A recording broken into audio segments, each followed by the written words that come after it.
नमस्कार दोस्तों, welcome back to smart view AI YouTube channel, जहां हम लेकर आते हैं क्रिप्टो करेंसी की दुनिया की सबसे ताज़ा खबरें। तो चलिए बिना किसी का टाइम वेस्ट किए चलते हैं अपनी पहली न्यूज़ पे। बिटकॉइन $28,000 तक गिरने के बाद एक ब्रेकआउट लेकर ऊपर की तरफ बढ़ा, लेकिन उसके बाद रेजिस्टेंस फेस करके उसकी तेज़ी में रुकावट आ गई है। सेलिंग प्रेशर के कारण उसके मोमेंटम में अभी कोई मूवमेंट नहीं है।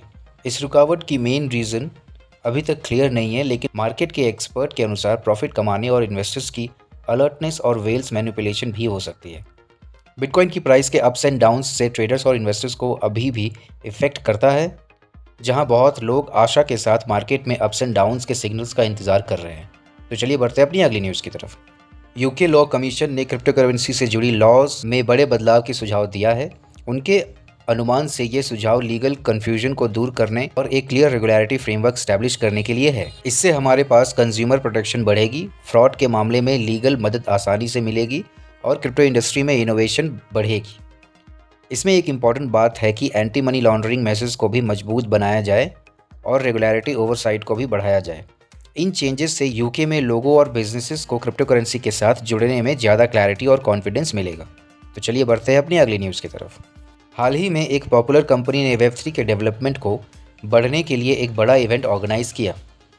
इस इवेंट में इंडस्ट्री के नए प्लेयर, इनोवेटर और स्टेक होल्डर इकट्ठा हुए, जहां वेब3 टेक्नोलॉजी के एडॉप्शन पर बातचीत की गई। इवेंट में शामिल होने वाले लोगों को वेब3 की पॉसिबिलिटी के बारे में जानकारी मिली, जैसे कि इसकी डिसेंट्रलाइज नेचर और प्राइवेसी और यूज़र कंट्रोल में मदद करने की कैपेसिटी।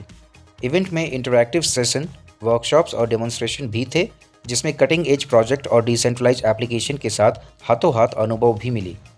नेटवर्किंग अपॉर्चुनिटी ने पार्टिसिपेंट्स के बीच कोलैबोरेशन को बढ़ाने का मौका दिया, जिससे एक वाइब्रेंट वेब3 एंथुसियास्ट का इकोसिस्टम बना सकते हैं। तो चलिए बढ़ते हैं अपनी अगली न्यूज़ की तरफ। इस आर्टिकल में बिटकॉइन के बारे में 5 इंपॉर्टेंट बातें हैं। सबसे पहली, बिटकॉइन माइनर्स बहुत पैसा कमा रहे हैं। उनकी कमाई जून 2023 में $1.7 बिलियन तक पहुंच गई है। दूसरा, क्रिप्टो करेंसी एक्सचेंजेस बहुत तेज़ी से बढ़ रही है। यूज़र बेस और ट्रेडिंग वॉल्यूम बढ़ गए हैं। तीसरा, बिटकॉइन की एनर्जी कंजप्शन कम हो रही है। माइनर्स रिन्यूएबल एनर्जी और एफिशिएंस प्रैक्टिस इस्तेमाल कर रहे हैं। चौथा, बिटकॉइन नेटवर्क पर बैन डीफाई प्रोजेक्ट पॉपुलर हो रहा है। इसे डिसेंट्रलाइज फाइनेंस सर्विसेज मिल रही है। और आखिरी, बिटकॉइन वैल्यू स्टोर के रूप में पॉपुलर हो रहा है, खासकर इकोनॉमिक प्रॉब्लम्स के समय। ये सब बातें दिखाती है कि बिटकॉइन बहुत इंपॉर्टेंट क्रिप्टो करेंसी और फाइनेंशियल इंस्ट्रूमेंट बन गया है। तो चलिए बढ़ते हैं अपनी अगली न्यूज़ की तरफ।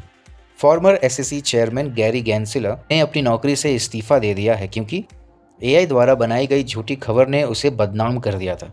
इस घटना ने हमें समझाया है कि एआई द्वारा बनाई गई गलत खबर कितनी खतरनाक हो सकती है, और इससे बचने के लिए हमें मजबूत सुरक्षा व्यवस्था की ज़रूरत है। कॉइन टेलीग्राफ ने झूठी खबर फैलाने के लिए माफ़ी मांगी, और इसने बताया कि मीडिया को खबरों की एक्यूरेसी और ट्रस्ट का ध्यान रखना चाहिए। गैरी गैंसिलर के इस्तीफा के बाद एसईसी में अब एक जगह खाली है, जिसकी क्रिप्टो करेंसी का रूल्स एंड रेगुलेशन पर असर पड़ेगा। यह घटना डिजिटल युग में झूठी खबरों को खतरे और उनकी इंपॉर्टेंट बातचीत को दिखाती है। तो आज के न्यूज़ में इतना ही दोस्तों, मिलते हैं अगले वीडियो में। तब तक के लिए happy trading and happy investing.